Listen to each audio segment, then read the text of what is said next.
Welcome students, welcome back to your channel Apex Knowledge Point. As studied earlier in last class, I have told you that we will study our second chapter, that is atomic structure, in our next video. So here we are.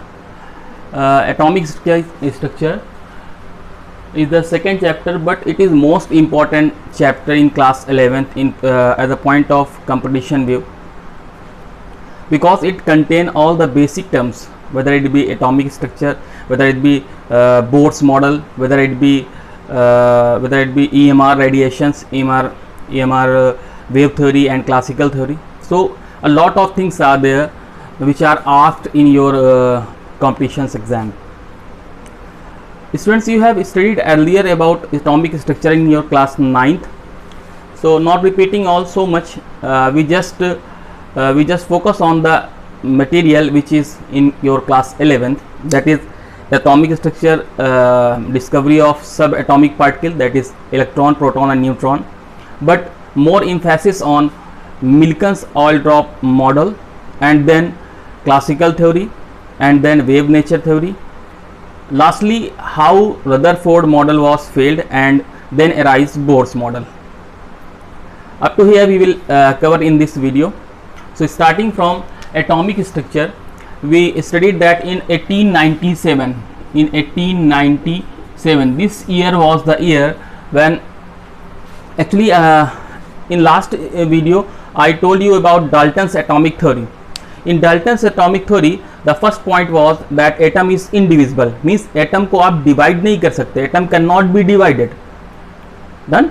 But in this era of 20th century, mid 20th century, यानी कि 20वीं शताब्दी के बीच में कुछ scientist हुए जिनमें कि Thomson, Rutherford, Chadwick and Bohr. They showed that atom can be divided. The first attempt was made by J Thomson in 1897. J Thomson, what he studied, he performed two experiments. The first one is electric discharge tube experiment. I think you have seen that this is an electric discharge tube of made up of glass. अब देखा होगा आपने, मेले में गए होंगे कभी, तो एक ऐसी रॉड मिलती थी जिसको ऐसे या ऐसे करने पे वाटर बबल ऊपर या नीचे होता था. सिमिलरली वही एक रॉड है, इस पे एक तरफ ग्रेफाइट का इलेक्ट्रोड लगाया गया है, इसको दिया गया है नेगेटिव चार्ज, तो it is called cathode, negatively charge, while it is positively charged it is called anode. So Thomson has performed experiment with high voltage. Here high voltage is applied. Voltage is applied about 5000 to 10,000 volt. Done. And minimum pressure about 0.01 atm to 0.002 atm atmospheric pressure. And before doing so, air is pumped out by a vacuum pump. Means there is nothing inside this tube, and then hydrogen is filled. Then what? Hydrogen is filled. Why it is so? Maxwell performed an experiment. एक scientist हुए थे Maxwell, उन्होंने ये कहा था कि अगर gases को आयनाइज किया जाए तो उनके आयंस जो है मूव कर सकते हैं. इस बात का जे थॉमसन ने अपने एक्सपेरिमेंट में इस्तेमाल किया, यूज़ किया. उन्होंने पहले क्या किया, एक इलेक्ट्रिक डिस्चार्ज ट्यूब लिया, उस इलेक्ट्रिक डिस्चार्ज ट्यूब में वैक्यूम पंप से उसका सारा एयर निकाल दिया. डन. हाई वोल्टेज लगाया अप्रॉक्सीमेट 5000 टू 10,000 वोल्ट, फिर लो प्रेशर किया 0.01 एटीएम टू 0.02 एटीएम, उसके बाद हाइड्रोजन गैस फिल कर दी. अब उन्होंने इसको करंट दिया.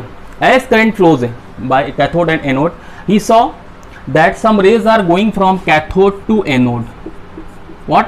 सम rays are going from cathode to anode, यानी कुछ रेज जो है कैथोड से एनोड जा रही हैं, और एनोड के पीछे ये फ्लोरोसेंस पैदा करती हैं, यानी कि चमक पैदा करती हैं. इन रेस को चूंकि कैथोड से निकली थी, since they generate from cathode, that's why Thomson named them as cathode rays. Thomson ने इनका नाम कैथोड रेस दिया.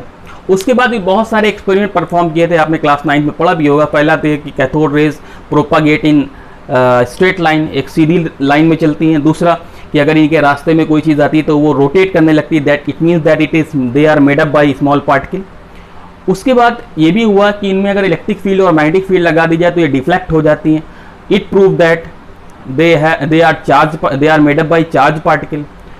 लास्टली उन्होंने ये देखा कि जब इन पे इलेक्ट्रिक फील्ड लगाते हैं तो ये पॉजिटिव की तरफ मुड़ जाती हैं। ये कैथोड रेस किसकी तरफ, किस पॉइंट की तरफ, पॉजिटिव की तरफ मुड़ती हैं, पॉजिटिव की तरफ डिफ्लेक्ट होती हैं। It means that they are made up by negatively charge particle. Done. एक बार फिर से देख लेते हैं। J Thomson 1897 performed an electric discharge tube experiment in which he escaped out vacuum out air inside the tube by a vacuum pump। एक vacuum pump से उन्होंने सारी एयर निकाल दी। उसके बाद उन्होंने फिर क्या किया, 5000 to 10,000 वोल्ट टेम्परेचर लगाया, 0.01 atm प्रेशर यानी कि हाई टेम्परेचर लो प्रेशर। उसके बाद हाइड्रोजन गैस भरी, एनोड और कैथोड लगाया। जैसे ही उन्होंने करंट फ्लो किया तो कैथोड से कुछ रेज निकली जो कि एनोड की तरफ जाती थी। एनोड के पीछे उन्होंने फ्लोरोसेंस यानी कि चमक पैदा किया। और उसके बाद उन्होंने ये देखा कि ये सीधी लाइन पे चलती हैं, they propagate in a straight line. उसके बाद एक और बात की कि he placed alloy wheel in place of cathode rays. एक एलॉय व्हील रख दिया, बचपन में वो भी देखा होगा आपने मेले में, एक ऐसी डंडी सी लगी होती है, उसमें फिरकी लगी होती है घूमने वाली, वैसा ही कुछ एलॉय व्हील रखा, वो घूमने लगा। तो सीधी सी बात, ये पार्टिकल से मिलकर बनी है। फिर तीसरा एक्सपेरिमेंट उन्होंने ये किया, इस पर इलेक्ट्रिक फील्ड लगाया, ये पॉजिटिव की तरफ टर्न हो गई। इट प्रूव दैट, ये क्या प्रूव करती है कि ये नेगेटिवली चार्ज पार्टिकल से मिलकर बनी है। डन। तो इतना कंक्लूजन जे थॉमसन ने निकाल दिया कि कैथोड रेज हैं, कैथोड रेज चार्ज पार्टिकल से बनी है। कैसा चार्ज, नेगेटिवली चार्ज। उसके बाद बात यह है कि अगर ये नेगेटिवली चार्ज है तो इस पर कोई चार्ज भी होगा। तो उन्होंने एक और एक्सपेरिमेंट परफॉर्म किया। ये एक्सपेरिमेंट ये था, इसको बोलते हैं E/M एक्सपेरिमेंट। थॉमसन ने क्या किया कि कैथोड और एनोड दोनों की हेल्प से एक इलेक्ट्रॉन बीम पैदा की, इलेक्ट्रॉन बीम पैदा की, और उस पर ध्यान दीजिएगा, उस पर दो फील्ड लगाई। ये आप देख रहे होंगे कि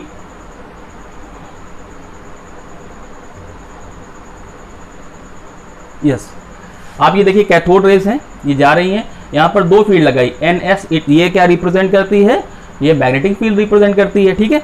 और ये प्लस माइनस क्या रिप्रेजेंट करता है, प्लस माइनस रिप्रेजेंट करता है इलेक्ट्रिक फील्ड। यानी कि मैग्नेटिक फील्ड और इलेक्ट्रिक फील्ड, और ये बीच से क्या जा रही है, कैथोड रेज। ये तीनों कैसे थे, म्यूचुअली परपेंडिकुलर। ऐसा आप देख सकते हैं, ये आपका जा रहा है क्या, इलेक्ट्रॉन बीम।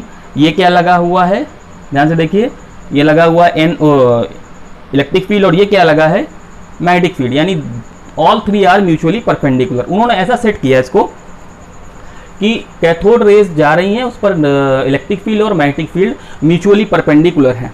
डन। तो थॉमसन ने कहा कि जब हम एक सिर्फ इलेक्ट्रिक फील्ड अप्लाई करते हैं, यानी मैग्नेटिक फील्ड अप्लाई नहीं करते हैं, तो जो कैथोड रेज है वो ए पे हिट करती हैं, यानी स्क्रीन में ए पे हिट करती हैं। जब हम इलेक्ट्रिक फील्ड को ऑफ कर देते हैं, सिर्फ मैग्नेटिक फील्ड रखते हैं, तो ये सी पर हिट करती हैं। और जब दोनों को हम इस तरह से बैलेंस करते हैं तो वो बी पे हिट करती हैं। यानी कि इन्होंने ये कहा कि greater the charge greater the deflection. एक और बात, ग्रेटर द चार्ज, एक बार फिर से देख लेते हैं इसको। ये E/M रेशियो था, एक्सपेरिमेंट था। इस चैप्टर में सिर्फ ये तीन चीजें इंपॉर्टेंट है, बाकी सो आप क्लास 9th या 10th में पढ़ चुके हैं। डन। फिर से एक बार देख लेते हैं। उन्होंने कैथोड रेज को, यानी कि जिससे इलेक्ट्रॉन, मतलब अभी पार्टिकल था नेगेटिवली चार्ज पार्टिकल, उसकी एक बीम ली, बीम को निकाला और ऐसे रखा कि इलेक्ट्रिक फील्ड और मैग्नेटिक फील्ड दोनों म्यूचुअली परपेंडिकुलर थे। जब सिर्फ इलेक्ट्रिक फील्ड थी, ये ए जो है सिर्फ electric field, only electric field, only E. ये क्या है, ओनली एम, यानी मैग्नेटिक फील्ड। यहाँ पर क्या है, बोथ। तो तीनों चीज़ों में ये जब इलेक्ट्रिक फील्ड थी तो ए पे हिट किया, किसने हिट किया, कैथोड रेज ने। जब सिर्फ मैग्नेटिक फील्ड थी तो सी पर हिट किया। जब दोनों को इस तरह से बैलेंस किया तो वो बी पर हिट किया। तो इन्होंने कंक्लूजन क्या निकाला, इन्होंने कंक्लूजन ये निकला इनका कि जब हम ये देखते हैं कि ए पे हिट कर रही है जब इलेक्ट्रिक फील्ड है केवल, सी पे हिट कर रही है जब ओनली मैग्नेटिक फील्ड है, और बी पर के हिट कर रही है जब दोनों को बैलेंस किया गया। तो इन्होंने ये कंक्लूजन निकाला। पहला कंक्लूजन इनका ये था E/M रेशियो का कि ग्रेटर द चार्ज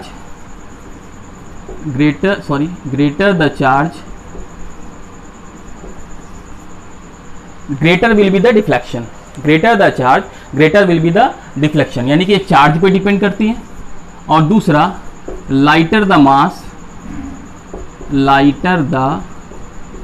मास, यानी कि लाइटर अगर मास होगा तो lighter the mass greater will be the reflection, यानी कि आपका डिफ्लेक्शन कब ज़्यादा होगा, जब चार्ज ज़्यादा होगा और मास कम होगा। यहाँ से इन्होंने इसका E/m निकाला, E/m ये फाइंड किया 1.758820 इंटू 10⁻11 कूलाम पर kg।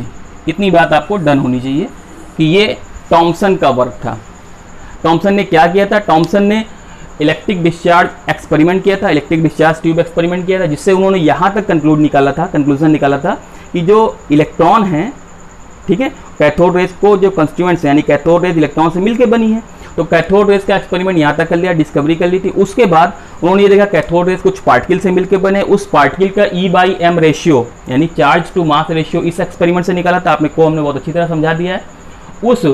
उसके दो कंक्लूजन थे कि greater the charge greater will be the deflection and lighter the mass greater will be the reflection. उसी के इस्तेमाल करके उन्होंने क्या निकाला? E/m निकाला। कितना आता था? 1.758820 इंटू 10⁻11 कूलाम पर kg।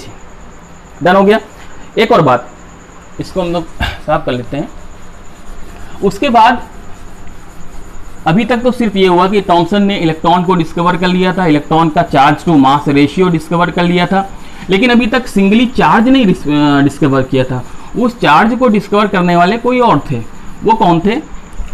वो थे मिलिकन्स। आपको दिख रहा होगा मिलिकन्स। इसको और जूम कर लेते हैं, सॉरी, यस, मिलिकन्स। तो मिलिकन्स ऑयल ड्रॉप ऑपरेटस है ये।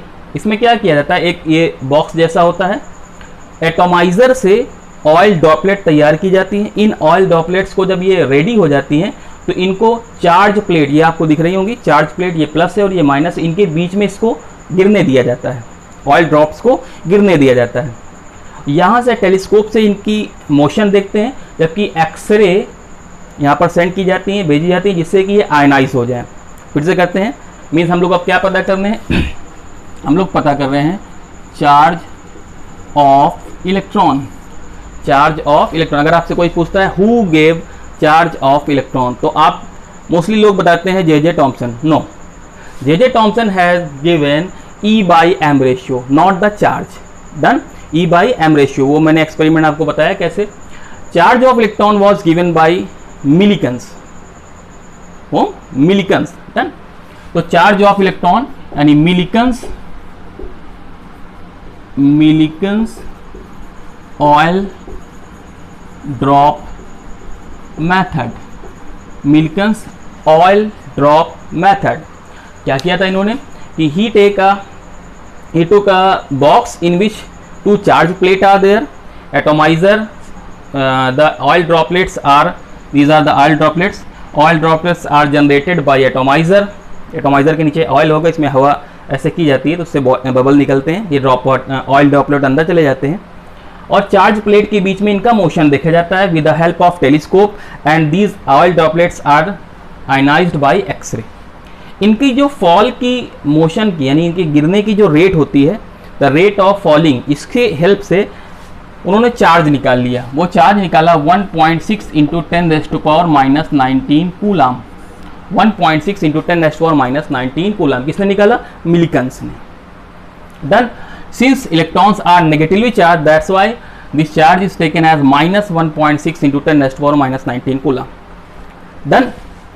अब क्या हुआ कि इस चार्ज की हेल्प से और इस चार्ज E/m रेशियो से, अब अगर आप देखें ये इलेक्ट्रॉन का चार्ज है E, इलेक्ट्रॉन का चार्ज है E और ये E/m रेशियो है, ठीक है। अगर हम इसको इससे डिवाइड कर दें, दैट इज E/m करें, यानी कि 1.6, अगर इसको हम लोग और डिजिट में लेते हैं 1.602176 इंटू 10⁻⁻19, ये क्या है? इलेक्ट्रॉन का चार्ज टोल्ड बाय मिलिकन्स। ये मैंने राउंड फिगर में लिख दिया था, मिलिकन्स ने ये बताया था 1.602176 इंटू 10⁻⁻19 और J.J. थॉमसन ने E/m निकाला था जो 1.758820 इंटू 10⁻11, उसको अगर हम यहाँ पर रख देते हैं तो 1.758820 इंटू 10⁻11 कूलाम पर kg और यहाँ पर कूलाम। तो when divided we find 9.10 into 10⁻31 kg। This is the mass of electron. तो this was the story of discovery of electron, its charge to mass ratio and its charge. Done. एक बार और आते हैं, फिर से इसको देख लेते हैं। तो इसको बहुत अच्छी तरह से पढ़ना है आपको। मिल्किंस ऑयल ड्रॉप मॉडल को फिर से बता दें, ये आपको एनसीईआरटी में आपको बहुत समझाया नहीं जाता, इसको ऐसे हल्के लाइटली ले लिया जाता है, लेकिन ये लाइटली मत लें इसको। कि Millikans take a box in which two charge plate are there and oil droplets are generated by atomizer. Done. And their motion is seen by telescope. telescope से उनका मोशन देखा जाता था, फॉल देखा जाता था। And the X ray, they are this water droplets is ionized by water droplets are ionized by X-ray, and by calculating the rate of fall of oil droplets, Millikan's find the charge। इतना आपको बोलना है, Millikan's find the charge, how much 1.60217 into 10⁻⁻19 coulomb. Done. अब आते हैं हम लोग next सब एटॉमिक पार्टिकल पे, that is proton. Electron, who discover electron, तो सीधी सी बात आप ये कह सकते हैं हाँ कि Thomson discover electron. Who gave charge to mass ratio, 1.75 into 10⁻11 coulomb पर KG, Thomson. And who gave the charge, तो आपका आंसर होना चाहिए मिलिकन्स। आपका आंसर क्या होना चाहिए? Millikan's, not Thomson. तो अब आते हैं हम लोग, नेक्स्ट टॉपिक है हमारा, नेक्स्ट सब एटॉमिक पार्टिकल है प्रोटॉन। डिस्कवरी ऑफ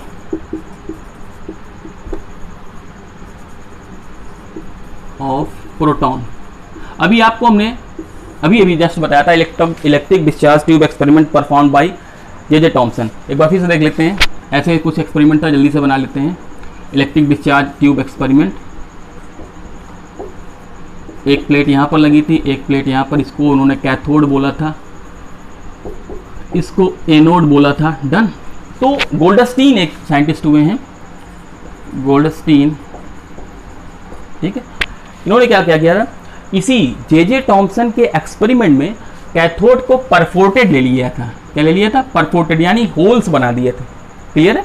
परफोर्टेड ले लिया था, बाकी सारी चीज़ें वही हैं। मीन्स इलेक्ट्रिक डिस्चार्ज ट्यूब लिया था, वैक्यूम पंप से इसकी एयर सक कर ली थी, उसके बाद इसमें हाइड्रोजन फिल किया था, हाई टेम्परेचर था, लो प्रेशर था, हाइड्रोजन फिल थी, बस सब कुछ वही था।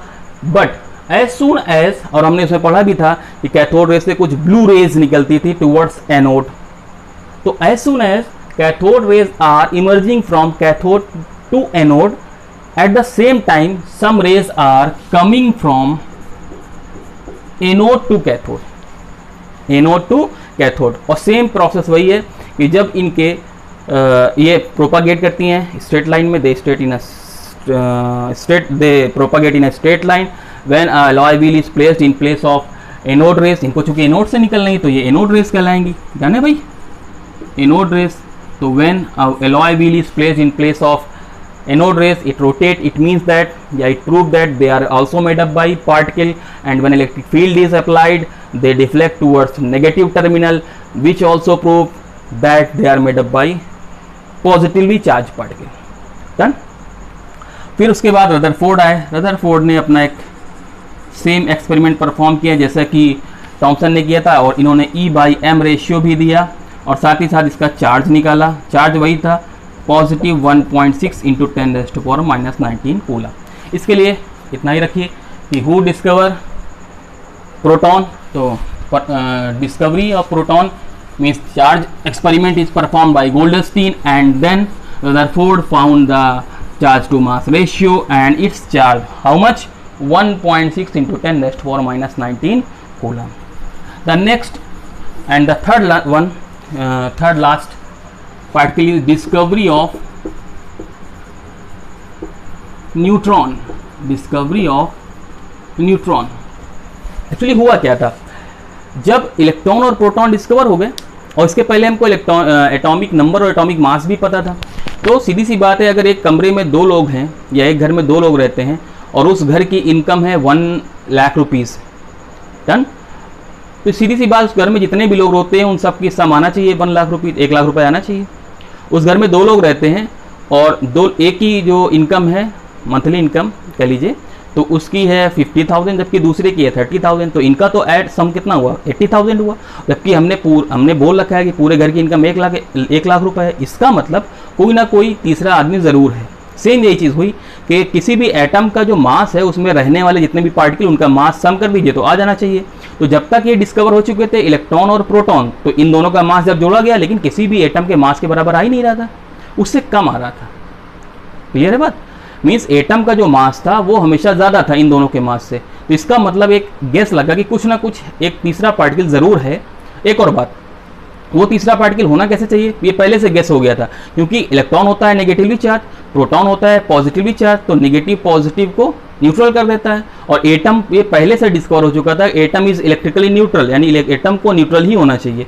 तो अब अगर कोई तीसरा पार्टिकल आएगा तो अगर वो चार्ज लेके आ रहा है तो सीधी सी बात है एटम पर कोई ना कोई चार्ज आ जाएगा, क्योंकि वो दोनों तो पहले ही एक दूसरे को न्यूट्रल कर चुके हैं। अब कोई थर्ड अगर पार्टिकल आया तो उसका चार्ज काउंट होने लगेगा। इसका मतलब ये जो थर्ड पार्टिकल अब आएगा, ठीक है, ये कैसा होना चाहिए, न्यूट्रल होना चाहिए, चार्जलेस होना चाहिए। तो न्यूट्रॉन के बारे में दो चीज़ें पहले हो गई थी पता, कि इसका मास जो है प्रोटॉन के बराबर होना चाहिए। हाँ, ये भी बताना भूल गया था मैं, इसका मास भी प्रोटॉन के बराबर होना चाहिए। जो मास में कमी आ रही थी वो प्रोटॉन के मास के बराबर आ रही थी। दो बातें गेस थी कि जो भी पार्टिकल न्यू पार्टिकल है, अनडिस्कवर पार्टिकल, उसका मास प्रोटॉन के मास के बराबर होना चाहिए। Means the mass of the undiscovered element, undiscovered particle should be equal to 1 proton and it should be chargeless. उसके बाद चैडविक भाई साहब आए, जे चैडविक, इन्होंने एक एक्सपेरिमेंट किया। He bombarded alpha particle, alpha particle helium के न्यूक्लियस को बोलते हैं, हीलियम के न्यूक्लियस को, on carbon 6C12 sorry 4Be9। Means Chadwick bombarded alpha particle on beryllium atom and he found a new element carbon 6C12 and one new particle 0 and 1। ये कैसे इन्होंने, आप देख लीजिए कैसे होना चाहिए, 2 4 6, तो यहाँ पर 6 आ रहा है, 4 9 4 13, तो 12 1 13। तो ये जो पार्टिकल उन्होंने फाइंड किया था इसी को उन्होंने बोला न्यूट्रॉन। तो अगर आपसे पूछता है कोई who discovered neutron, James Chadwick, by which reaction, तो bombarding alpha particle on beryllium atom and finding a new nucleus carbon and a new particle that is neutron 0 and 1. What 0 indicate here? Atomic number, and what 1 indicate here? Its mass. 6 is the atomic number of carbon while 12 is the mass, 4 is the atomic number of beryllium and 9 is the mass, 2 is the atomic number of helium and 4 is the atomic mass। अभी हम लोग आगे पढ़ेंगे। तो इस तरह से in such a way all the sub atomic particles, यानी एटॉम के अंदर रहने वाले पार्टिकल की डिस्कवरी हुई। आपको मेन इम्फेसिस देना है मिलिकन्स ऑयल ड्रॉप मॉडल को, उसको बहुत अच्छी तरह से पढ़ना है। टन। अब आगे देखते हैं कि इस पे जैसे ही ये डिस्कवर हो गए तीनों पार्टिकल्स, तीनों डिस्कवर हो गए, उसके बाद बात आई कि एटॉमिक मॉडल्स कैसे होना चाहिए। एटॉमिक मॉडल तो मतलब एटम होना कैसे चाहिए। तो एटॉमिक मॉडल देखते हैं। सबसे पहले सीधी सी बात, जिसने सबसे पहले डिस्कवर किया था इलेक्ट्रॉन को, उसने पहले अपना मॉडल दिया, यानी जे टॉमसन। ये टॉमसन्स का मॉडल, टॉमसन्स मॉडल इन्होंने बहुत आसान से दिया था। इनका पुडिंग मॉडल कह सकते हैं, वाटरमेलन मॉडल कह सकते हैं। इन्होंने कहा था, अच्छा एक और बात, टॉमसन के टाइम पे सिर्फ दो चीज़ें डिस्कवर थी, दो particle, that is electron and proton. तो इन्होंने ये कहा था कि जो प्रोटॉन है they are spreaded like pulp, spreaded like pulp, यानी कि तरबूज में गूदे की तरह फैला होता है, और जो इलेक्ट्रॉन्स होते हैं वो इम्बेडेड लाइक सीड्स। आपने देखा होगा तरबूज को बीच में ब्लैक ब्लैक सीड्स होते हैं, बाकी रेड सा पल्प होता है। तो सीधा यही इन्होंने दिया था। इन्होंने Thomson's told that atom is like a watermelon in which positive charge is spreaded like pulp while the electrons are embedded like seeds. This model was failed. ये मॉडल फेल हो गया। रीजन सीधी सी बात है, आप प्लस और minus को इतना पास नहीं रख सकते, ठीक है, नहीं तो एटम का एग्जिस्टेंस फिनिश हो जाएगा। इसके बाद आए Rutherford model, just next to Thomson model, Rutherford.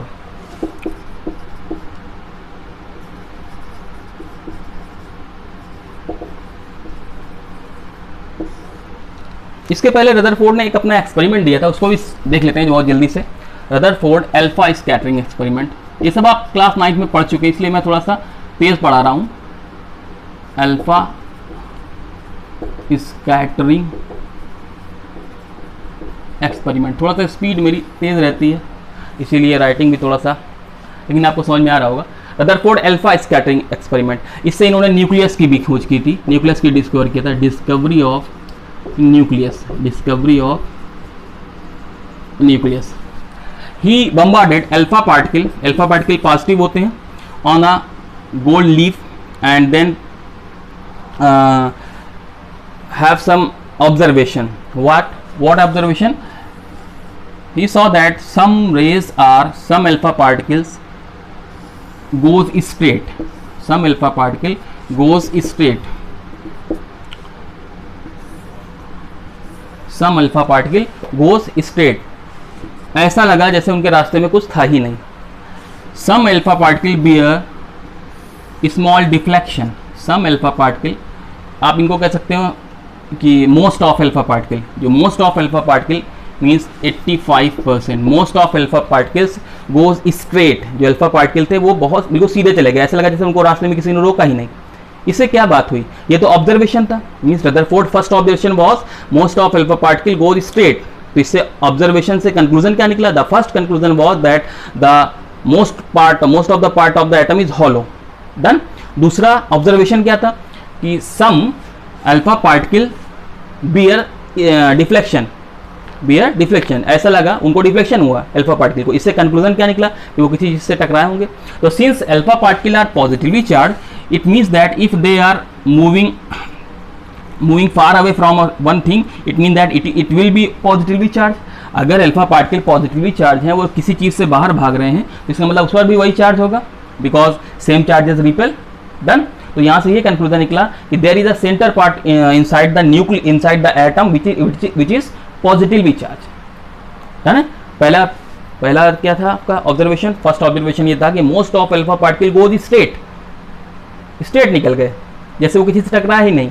इसका मतलब most of the part of atom is hollow. Second, some alpha particle bear small deflection, इसका मतलब वो किसी पॉजिटिवली चार्ज से ही टकराए। And the third and last observation of Rutherford was that very few alpha particle, approximate 5%, 85% goes straight, 10% bear small deflection, and 5% come back to their original path. It means that they strike on very dense part of the atom, and that part of the central part of the atom was called by Rutherford nucleus, by Rutherford. Then ये था Rutherford's alpha scattering experiment. He bombarded alpha particle on gold foil and saw some observation. The first observation was most of alpha particle goes straight. The conclusion was most of the part of the atom is hollow. The second observation was some alpha particles deflect through a small angle. Conclusion was that the central part is positively charged. Very few alpha particles come back to their original path. It means that the center part is positively charged, very dense and very strong, very rigid. Done. तो यहाँ से nucleus हो गया कि the center part of the atom is called nucleus. तो अब Rutherford के पास दो चीजें हैं, एक है इलेक्ट्रॉन, एक है प्रोटॉन और एक है न्यूक्लियस। अब उन्होंने अपना मॉडल दिया, that is called Rutherford's atomic model, इसको सोलर मॉडल भी बोलते हैं। Solar model, why it is so? as we know that in our solar system all planets moves around the sun. Similarly, Rutherford tell about that nucleus is in the center part of the atom and all electrons are revolving it. सिर्फ दो point इन्होंने बताया था Rutherford ने। Rutherford's atomic model was, first was the central rigid, ध्यान दीजिएगा, rigid positively charged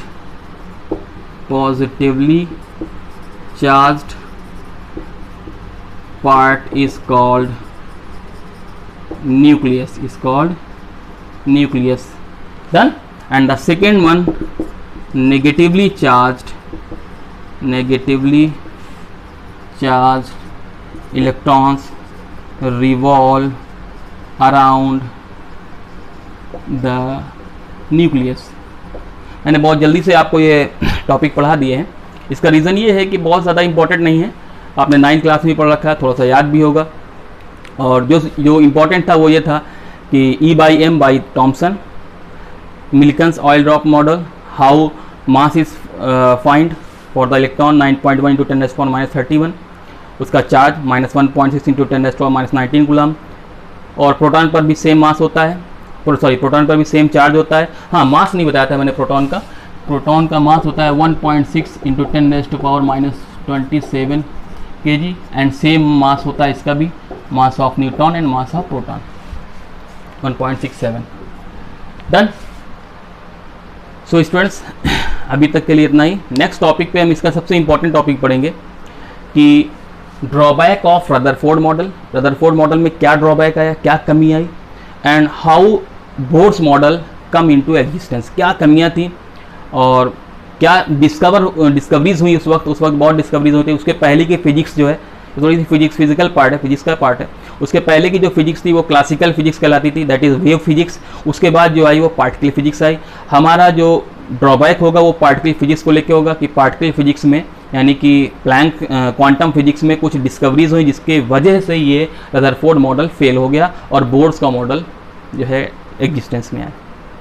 okay students, तो अगर आपको ये वीडियो आपको इन्फॉर्मेटिव लगा हो, अच्छा लगा हो, तो इसको प्लीज़ लाइक भी करें और इस चैनल को सब्सक्राइब कर लें ताकि आपको आपका कोर्स आपके टाइम के अंदर फिनिश हो सके।